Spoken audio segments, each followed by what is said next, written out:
Welcome back to my channel learn with me. আজি আমি আপোনালোকৰ লগত আলোচনা কৰিবলৈ লৈছো মহাত্মা গান্ধীৰ বিষয়ে ৰচনা। মহাত্মা গান্ধী এছে ইন এছামিজ। আহা পঢ়িবলৈ আৰম্ভ কৰো। আৰম্ভণি।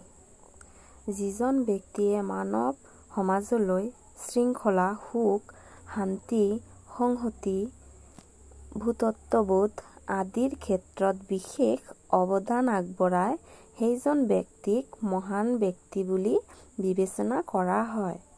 মানৱ সভ্যতাত অৱশ্যে মহান ব্যক্তিৰ অভাৱ নাই। এনে এজন মহান ব্যক্তি হ'ল আমাৰ জাতিৰ পিতা মহাত্মা গান্ধী। সকলো মহান ব্যক্তিৰ ভিতৰত মহাত্মা গান্ধী হ'ল মোৰ বা আমাৰ আদৰ্শ। মহাত্মা গান্ধীৰ জন্ম আৰু পৰিচয়। মহাত্মা গান্ধীৰ আচল নাম আছিল মোহনদাস কৰমচান্দ গান্ধী। তেওঁ 1869 চনৰ 2 অক্টোবৰ তাৰিখত গুজৰাটৰ পোৰবন্দৰত জন্মগ্ৰহণ কৰিছিল।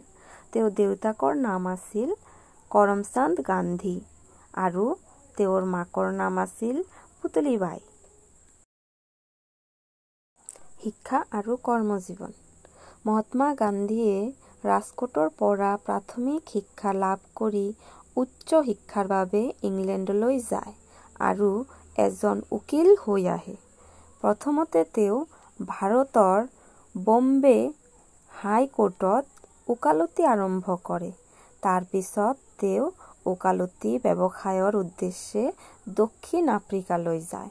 দক্ষিণ আফ্ৰিকাত থকা সময়খিনিত তেওঁ সেই সময়ত উপনিৱেশিক শাসকসকলে থলুৱা আফ্ৰিকীয়সকল আৰু প্ৰৱাসী ভাৰতীয়সকলৰ ওপৰত কৰা দমনমূলক অন্যায় নীতিৰ বিৰুদ্ধে এলানি আন্দোলনৰ গুৰি ধৰি সফলতা আৰু জনপ্ৰিয়তা অৰ্জন কৰে।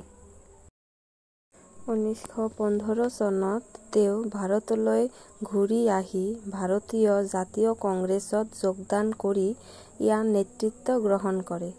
তেওঁ নেতৃত্ব বহন কৰি ইংৰাজসকলক ভাৰতৰ পৰা খেদিবলৈ আৰু বিদেশী শাসনৰ পৰা ভাৰতক মুক্ত কৰিবলৈ এলানি আন্দোলন পৰিচালনা কৰে আৰু অৱশেষত আগষ্ট মাহৰ 15 তাৰিখে 1947 চনত ভাৰতবৰ্ষক স্বাধীন কৰে। ভাৰতবৰ্ষক বিদেশী শাসকসকলৰ হাতৰ পৰা স্বাধীন কৰাৰ পিছত জানুৱাৰী 30, 1948 চনত নাথুৰাম গডছে নামৰ এজন উন্মত্ত গোৰা হিন্দুৱে তেখেতক গুলী কৰি হত্যা কৰে।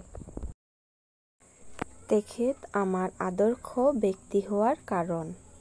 মহাত্মা গান্ধীক আমি ভাল পাওঁ আৰু প্ৰশংসা কৰোঁ এই কাৰণে যে তেখেত এজন মানৱ দৰদী মহান নেতা আছিল।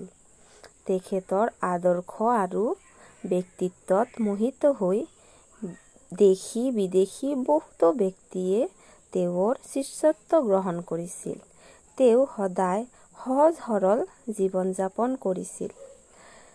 তেওঁ এজন সমাজ সংস্কাৰকো আছিল। তেওঁ সৰ্বজনীন শিক্ষাৰো পোষকতা কৰিছিল।